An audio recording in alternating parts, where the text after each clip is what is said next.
Un disco que iluminaba el año 1973, un disco que cumplió 50 años en el marco de este año, si no me equivoco, editado al comienzo de ese año. Un año muy convulsionado en la Argentina, en América Latina en particular.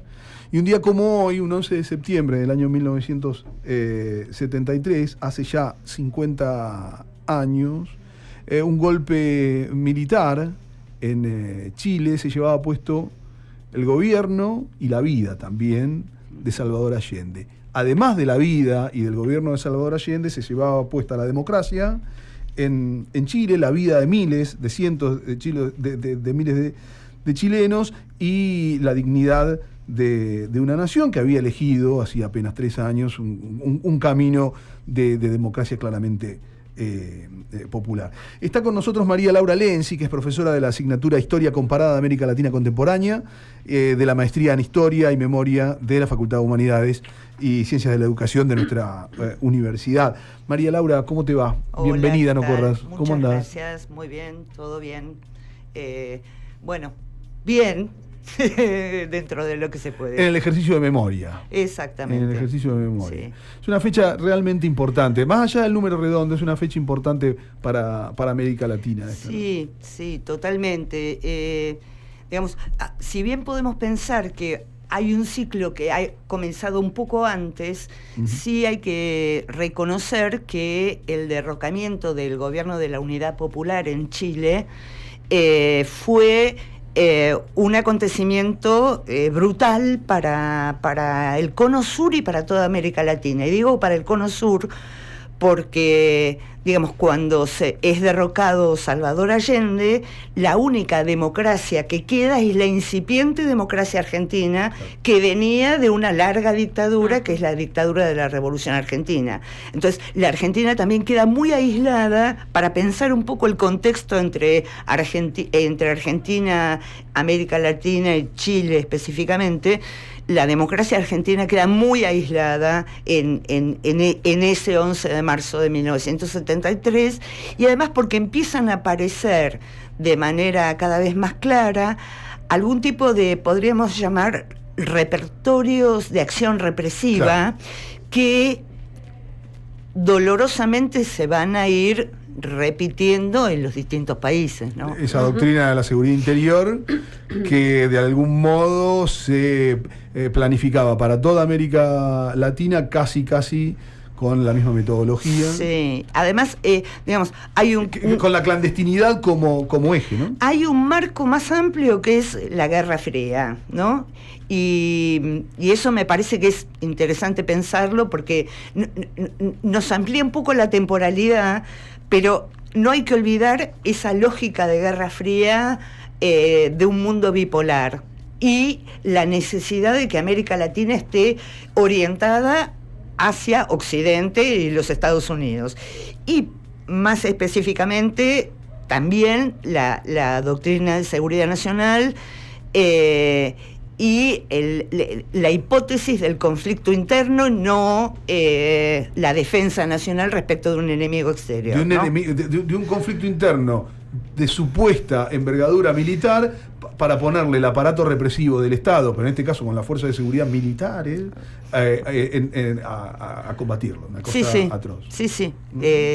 Tanto las Fuerzas Armadas como las Fuerzas de Seguridad, y que eso se ve en el caso chileno, se ve en el caso uruguayo, que, digamos, recordemos que en Uruguay unos meses antes había habido una especie de golpe cívico-militar sin que inmediatamente un militar ocupara el gobierno, pero eso ya es un antecedente muy duro para la región.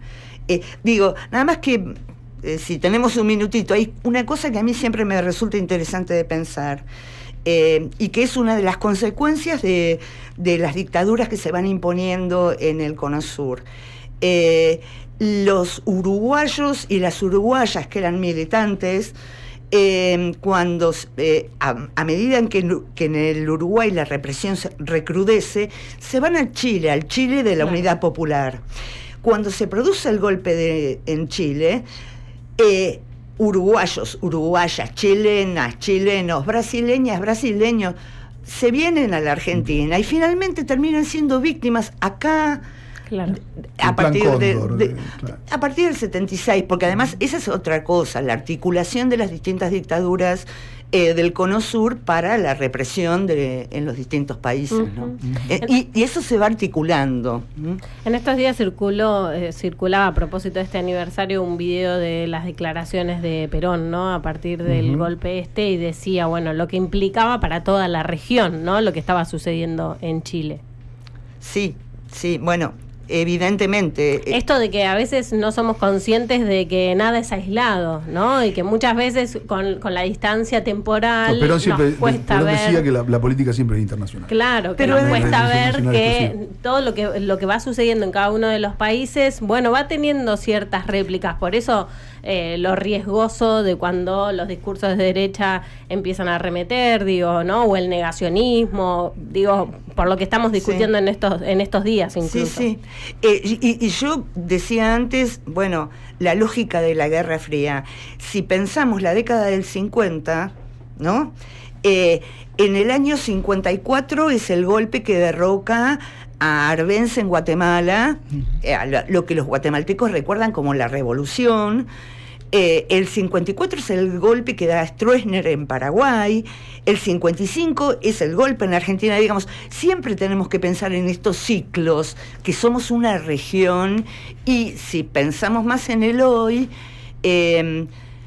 entre este fin de semana y hoy a la mañana tuve una reunión, así que no, leí los diarios no con la prolijidad que lo hago en general, pero digamos, discursos negacionistas en Chile, los discursos negacionistas en Chile en este momento son muy notables, ¿no? Digamos, hubo miembros de la Cámara de Diputados de la ultraderecha chilena que se negaron a hacer un homenaje a diputados detenidos desaparecidos en Chile, a 3 diputados detenidos desaparecidos en Chile. Entonces, digamos, y que de alguna manera, diría yo, si se me permite la forma jurídica, invierten la carga de la prueba, porque pretenden culpar al gobierno de Allende del golpe del 73, digamos. Fueron como ese intento de imponer el marxismo en Chile, cuando la Unidad Popular sí tenía a partidos de izquierda dentro, pero era un gobierno totalmente democrático. Entonces le están intentando echar la culpa al gobierno de la Unidad Popular de que las Fuerzas Armadas hayan tenido que intervenir para salvar la nación, ¿no? Y siguen con ese discurso muy explícito. Recorramos un poco ese gobierno, del 70 al 73, el gobierno de Salvador.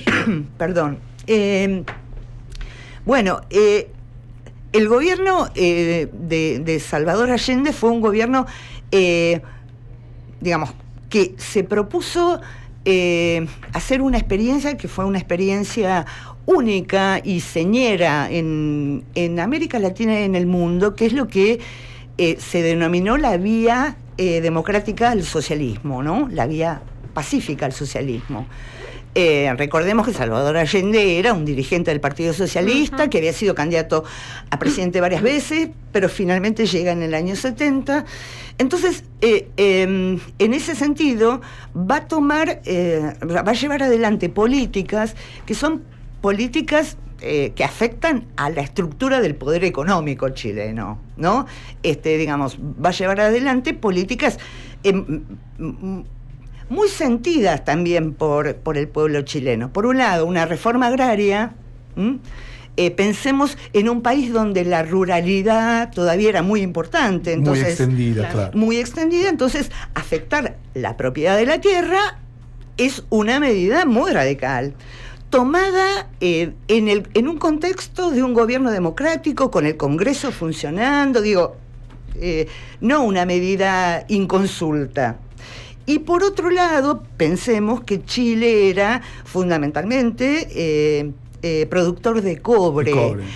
Y entonces, otra de las medidas que va a tomar el gobierno de la Unidad Popular es la nacionalización del subsuelo. Explotado fundamentalmente por empresas extranjeras en ese momento. Claro, entonces se nacionaliza el subsuelo. Entonces, esas son dos medidas muy radicales, en el sentido de que van a la raíz. Por decirlo de Claro. algún modo, María Laura, a ver, no prohíbe que estén esas empresas, la gran mayoría cárteles de origen estadounidense, no prohíbe que estén las empresas, pone las condiciones de cuánto vale lo que se llevan. Sí, ¿no? claro. Fundamentalmente Claro. eso. Y cuánto tienen que dejar en términos de retenciones. Algo muy parecido a lo que hizo Evo varias décadas después, Sí. con el subsuelo gasífero boliviano. Ujú. Sí. Pero me parece que también, digamos, lo que pasó en Chile entre el 70 y el 73 es también tuvo una gran repercusión, una gran explosión cultural, por un lado, y por otro, digamos, cómo hubo mucha iniciativa popular respecto de medidas que no necesariamente el gobierno de la Unidad Popular estaba planteando, al menos en esos años iniciales. Hay un libro, ustedes perdonen, yo soy profesora, entonces siempre cito bibliografía. Está muy bien, está muy bien. Hay es un súper libro útil. de un historiador norteamericano que se llama Peter Wynne, y el libro se llama Tejedores de la Revolución. Y es la historia de una fábrica textil, y cómo en esos años los obreros se van organizando en esa fábrica y de alguna manera se podría decir que fuerzan la nacionalización y la autogestión de la planta. Empieza a haber en las poblaciones, es decir, en los barrios periféricos, también organizaciones de la gente que ve en ese gobierno la posibilidad de adquirir derechos que hasta el momento no tenían, ¿no? Entonces, me parece que también esa experiencia es una experiencia muy desafiante para el poder, para los poderes, para todos los poderes, para los poderes más conservadores y más reaccionarios en una sociedad como la chilena, que era una sociedad que era una sociedad muy aristocratizante, por decirlo de alguna manera, ¿no? Viendo la historia de Chile, vemos que hay menos, digamos, menos clase media, había menos clase media, que, a veces hacer un ejercicio sencillo, que es ver cómo se llaman los presidentes desde el siglo XIX en adelante, y ahí te das cuenta que no había... familias patricias. Todas las familias de la rancia oligarquía chilena. Claro. Entonces, en ese sentido me parece que el gobierno de la Unidad Popular provoca una gran reacción por lo que hace, y al mismo tiempo por esto que produce sin proponérselo, porque hay cosas que no es el gobierno de la Unidad Popular lo que lo propone, pero sí los actores y las actrices sociales que van avanzando sobre derechos, ¿no? En un proceso dignificador, digamos. Sí, claro, y esa cuestión de la dignidad que en el discurso de Allende estaba siempre presente, Hasta ¿no? el final. Hasta el final, hasta el discurso famoso Hasta el final, claro. del 11 de septiembre, ¿no? Exactamente. Me pregunto por el legado trágico también para Chile, ¿no? De lo que dejó aquella dictadura, el pinochetismo, con una constitución que recién el año pasado pudo reformar, discutirse, un proceso de discusión muy largo, y un proceso de reforma que recién pudo cristalizarse. Todavía el año no. pasado, y que no termina de conformar un articulado general todavía. Sí, yo siempre con mis estudiantes les digo que en general pensamos a las dictaduras en lo que destruyen y no en lo que producen. Que obviamente lo que producen no son cosas con las que estemos de acuerdo, pero que muchas veces tienen más trascendencia que lo que pensamos. Una es la Constitución del 80, pinochetista, que recién a partir de las movilizaciones impresionantes del 2019 se abre un marco para reformarla, que el llamado a elecciones para constituyentes en ese marco de movilización supuso la redacción de un borrador constitucional muy radicalizado de nuevo, y que es rechazado por la población después, por lo cual hay que llamar a una nueva constituyente, y la composición actual de la constituyente muestra un avance de la derecha. Totalmente. Entonces, digamos, por eso también el momento actual de Chile es un momento muy tensionado. Boric fue elegido, digamos, yo creo que al calor de ese descontento brutal que signó el fin del gobierno de Piñera, y que puso en tela de juicio un prejuicio de los sectores más neoliberales del mundo, diría yo, que es que Chile era el ejemplo económico de América Latina. Y las movilizaciones del 19 dijeron, paren acá, ¿no? Hasta aquí llegamos, ¿no? Y Boric es elegido en ese marco. Claro. Ahora, esto está muy tensionado ahora, en este momento. Digamos, Boric fue electo hace 1 año y medio, ¿no? Pero bueno, no la tiene fácil. Y yo cuando veía las imágenes de la represión en el cementerio ayer, ¿no? Había estado Boric, había estado el juez Garzón encabezando la marcha. Y los pacos, como les dicen a los carabineros en Chile, reprimieron como reprimían antes. Digo, yo estuve en 2011 y yo siempre digo lo mismo, nunca me gasearon tanto como en Santiago de Chile, ¿no? Y los carabineros reprimieron ayer con gases y con los guanacos, con los carros hidrantes. Con los carros hidrantes que te marcan además. Sí. A mí hay 2 cosas que me sorprendieron de Chile. Es la vigencia de algunos procesos. Es muy loco esto. La vigencia de la memoria, el Museo de la Memoria de Santiago es fabuloso. Fabuloso. Sí. Fabuloso. Fui a la inauguración. Mirá vos. Impresionante. Es impresionante. Es una, en primer lugar, que es una marca arquitectónica, digamos, en esa ciudad, absolutamente divisable. Y en segundo lugar, que verdaderamente es muy, muy movilizante recorrerlo, escucharlo, participar. Y el cementerio. El cementerio es el otro lugar. ¿No? El cementerio es el lugar donde está el memorial. El cementerio es el lugar donde además están enterradas algunas de las figuras más trascendentes, no solamente Allende, también Víctor Jara. Es un lugar de peregrinaje, por decirlo de algún modo. Y la otra cosa que sorprende es la vigencia atemorizante del rigor de la dictadura y de su fuerza de implementación. Esto es los carabineros. Mete miedo, sin ningún tipo de problema. Es como decir, de algún modo, no hay recorte democrático sobre esa fuerza de seguridad. Sí, bueno, es que, digamos, los gobiernos de la Concertación no lograron, y lo que pasó ayer me hace pensar que Boric tampoco está logrando, que es un control efectivo sobre una fuerza de seguridad que han quedado muy poderosas a pesar del transcurso del tiempo, a pesar del fin de la dictadura, a pesar del paso de los años.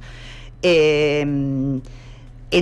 a pesar de que en los últimos años, más tardíamente, con mucha dificultad, con todo lo que sabemos, ha habido juicios, ha habido más políticas de memoria por parte del Estado, pero sin embargo ahí siguen unas prácticas represivas que son extremadamente duras, ¿no? Como se vieron ayer. Laura, yo no, te iba a preguntar esto que decías, bueno, lo que pasaba ayer, también a propósito de estos 50 años y lo necesario de hablar, y un poco lo que decíamos al principio, también de los discursos negacionistas y hasta reivindicatorios que hemos visto por parte de cierto sector de la política en nuestro país. ¿Cuál es tu reflexión, ¿no?, en este año electoral, en este año donde, bueno, se desconoce o se reivindica, esto decía a propósito del acto que se llevó a cabo en la legislatura porteña la semana pasada, a supuestas víctimas del terrorismo, ¿no? ¿Cuál es tu mirada en torno a eso? Bueno, por un lado, lo que me parece es que, de nuevo, no podemos aislarlo del contexto global. De un contexto, sí, más amplio, ¿no? Que la emergencia de este tipo de personajes en la política, no solo en la Argentina, lo que me parece es que bueno, el acto de la legislatura, digamos, de alguna manera intentó presentarse un poco encubiertamente, porque era supuestamente un homenaje a víctimas. Termina siendo reivindicatorio. Y termina siendo reivindicatorio del accionar de la dictadura, ¿no? Entonces, ¿por qué digo esta dualidad entre cómo se presenta y qué termina siendo? Porque el hecho de cómo se presenta inicialmente, por más que mencione el término terrorismo, que es un término que sociólogos, cientistas políticos, historiadores han demostrado que en la Argentina el único terrorismo que hubo fue el terrorismo de Estado. Hace que, en principio, pensemos, o yo intentaba pensar, bueno, hay una legitimidad que no se toca, hay algo que no se puede hacer, ¿no? Pero después lo hacen. Digamos, hizo que de lo que tanto hemos hablado, es decir, de un consenso que se fue forjando en la Argentina del 83 para acá, y por ahí desde un poquito antes, diría yo, empieza ya a forjarse ese consenso, porque los procesos políticos son procesos que no necesariamente tienen una fecha de inicio, pero ese consenso parece estar siendo puesto en duda. Cosa que a mí me resulta muy, muy preocupante, ¿no? Pero valiéndose de las herramientas que ese consenso genera, digo, en términos institucionales, sí, claro, para el acceso al poder, ¿no? Lo que es terrible. Digo, antes, esas fuerzas que se nuclean se valían de la fuerza de seguridad, ¿no? Sí, la fuerza hiperconcentrada de nuestra nación se valían de la fuerza de seguridad, no pensaban en un proceso democrático. Hoy por hoy lo hacen valiéndose del proceso democrático. Claro. Lo que es muy loco y muy llamativo también. Sí. De alguna manera a mí me parece que esto nos tiene que desafiar a pensar muchas cosas, a repensar muchas cosas, como digamos, porque tal vez tengo la sensación de que hay algo que yo no entiendo, ¿sí? No entiendo, no de esas figuras. A esas figuras más o menos las puedo entender, ¿no? Sé lo que son más o menos. Pero lo que me cuesta entender es cómo, bueno, qué sé yo, el resultado las paso, claro, concretamente. ¿Cómo logran esos marcos de adhesión? Claro. ¿Quién va y mete esa boleta en esa urna, no? Claro. Digamos, yo digo, así como en la maestría he dado durante muchos años una historia comparada de América Latina reciente, en la facultad yo estoy en una cátedra de historia argentina reciente, yo me dedico a eso. Entonces, en algún punto, eso me obliga a preguntarme, bueno, ¿qué pasa acá? ¿Qué está pasando? ¿No? Yo no soy socióloga, pero sí me parece que tenemos que preguntarnos qué pasa, ¿no? Laura, pero había algo también que nos contabas un poco fuera de aire al principio y que pienso en esto que decís, y es que no solamente vos te dedicaste a la historia, sino que también fuiste parte de la historia por tu edad, por dónde viviste, por dónde te criaste, en qué momento, a qué colegio fuiste. De alguna manera también tu cuerpo fue parte de toda esa historia, que hay como una sensación de que quieren volver a instalar, digo, por eso también yo preguntaba, bueno, ¿qué te pasa cuando ves que todo esto como que resurge, ¿no? Porque digo, ¿qué hacemos? ¿Cómo lo contamos a quienes somos generaciones que no lo atravesamos y que de alguna manera como que nos queda algo como que quedaron en los libros, ¿no? Y eso es algo nuevo. Sí. No es nuevo. Como decimos siempre, hay un chiste entre historiadores que es siempre tenemos que responder, es más complejo. Digamos, en el sentido de que no es nuevo, pero es nuevo.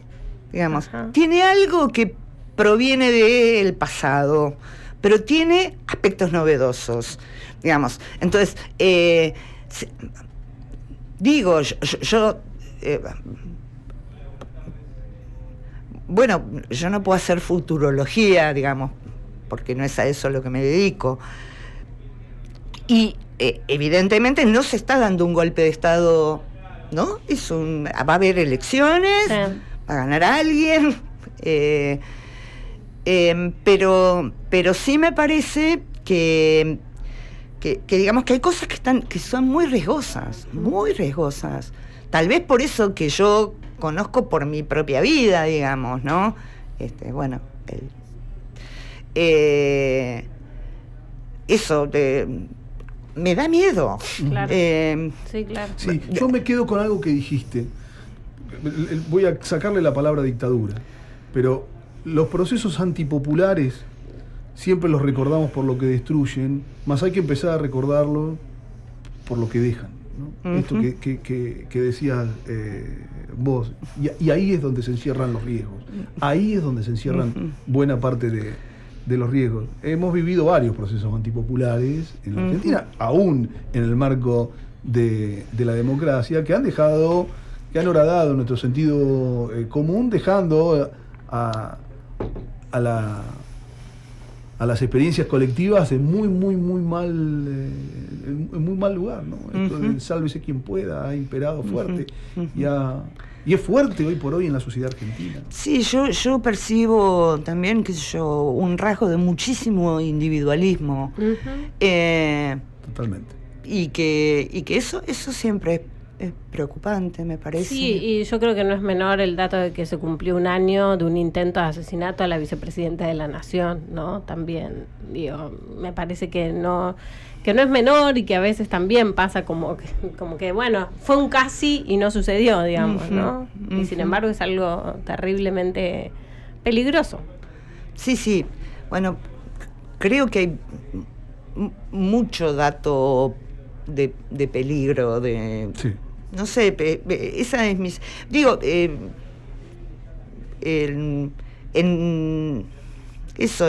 una experiencia, yo tengo 64 años, ¿no? Y digamos, y mi vida transcurrió, digamos, por momentos muy peligrosos, Sí. ¿no? Obviamente yo no tengo hoy el miedo que tenía en el año 77, no. Claro. Pero de todas maneras me parece que hay cuestiones que sería deseable que se consolidaran como acuerdos de convivencia, social importante, ¿no? Bueno, Vamos a quedarnos con eso. Yo me quedo con eso, porque ahí hay claramente una luz de esperanza. Digo, podemos generar acuerdos de convivencia amplios todavía, para, entre otras cosas, ahuyentar los peores de nuestros temores, ¿no? Tenemos la posibilidad, está en disputa en este momento. Sí. De algún modo está en nuestras manos. Sí, sí. Bueno, y la misma esperanza para Chile, digamos. Totalmente. Volviendo a Chile, Sí. porque la misma esperanza para Chile, que tanto lo merece, ¿no? Por supuesto. Y que tanto ha sufrido la sociedad chilena. María Laura, muchísimas gracias por este rato No, aquí al contrario. en No Corra. Lo hemos disfrutado muchísimo. Bueno, no, gracias a ustedes. Muchas gracias. Hablábamos con María Laura Lenzi, profesora de Historia Comparada de América Latina Contemporánea, en la maestría en Historia y Memoria de la Facultad de Humanidades de la Universidad Nacional de La Plata.